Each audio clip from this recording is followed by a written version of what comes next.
ভাই অনেক কষ্ট করে আপনার জন্য ভিডিও বানাই, খালি শুধুমাত্র একটা কারণেই, সেটা হচ্ছে সে কারণটা হচ্ছে সাপোর্টের জন্য।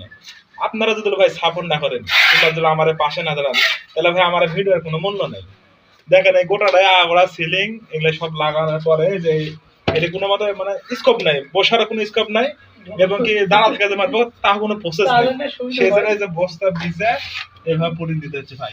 আমি তো মোটা মানুষ, জুয়েল মানুষ, আপনারা সবাই দেখতে পাচ্ছেন। আমাদের এই একটা হেল্পার আছে কুদ্দুস ভাই, কুদ্দুস ভাইকে দেখান। এই যে কুদ্দুস ভাই কাম করছে ভাই, এটা আপনি করেন, কিন্তু ভাই করবেন না ভাই। এখন নিরুপায় ভাই, আমারই করতে হচ্ছে, বুঝলেন আমি কি করব। তো সবাই একটু সাপোর্ট করবেন, পাশে দাঁড়াবেন, যাতে আমি আপনাদের মতো মানে পরিবেশ করে ভিডিও ছাড়তে পারি আর কি। আর আমি তো মনে করেন হয়তো ভিডিও করতে পারি না, যেহেতু কাজ কামে খুবই ব্যস্ত, যেহেতু আমার তো কোনো ক্যামেরাম্যান নেই। আমরা ওইভাবে কাজ করি আর এই মাঝে সাঝে কাটা করে ভিডিও তৈরি করি। তো সবাই ভালো থাকবেন, সুস্থ থাকবেন, ধন্যবাদ, আসসালামু আলাইকুম।